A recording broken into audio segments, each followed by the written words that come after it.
கார்லாம் இருக்குது எங்கள்கிட்ட, நாங்கள் வந்து போய் பார்க் பண்ணுறோம், இப்போ தான் ஊர்லேருந்து எடுத்துகிட்டு வந்தேன், எப்படி பண்ணுறது அப்படின்னு.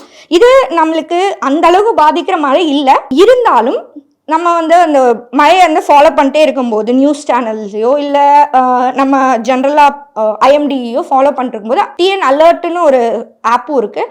அதில் நீங்கள் ரெஜிஸ்டர் பண்ணிங்கன்னா உங்களுக்கு மழை வரத்துக்கு ஒரு 3 மணி நேரத்துக்கு முன்னாடி ஒரு அலர்ட் வரும், மெசேஜ் அலர்ட்டாகவே வரும், தமிழ்லேயே வரும். ஸோ அப்போது நீங்கள் வந்து இன்னும் ப்ரிப்பேர்டாக இருக்கலாம். நீங்கள் ஓகே இது நல்ல மழையாக வரப்போகுதுன்னா கண்டிப்பாக ஒரு 12 மணி நேரத்துக்கு முன்னாடி, 24 மணி நேரத்துலேருந்து 12 மணி நேரத்துக்கு முன்னாடி வரைக்குமே நம்மளுக்கு தெரிய ஆரம்பிச்சிடும். அப்போ நீங்கள் அதுக்கான ப்ரிப்பேர்ட்னஸை எடுத்துக்கலாம்.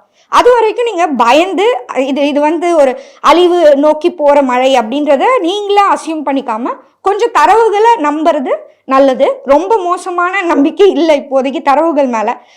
ஓரளவுக்கு 12 மணி நேரம் 24 மணி நேரம் ரேஞ்சில் பார்த்தோன்னா கண்டிப்பாக தரவுகள் ஓரளவுக்கு நம்பிக்கை தக்க பதிவுகளை தான் தருது.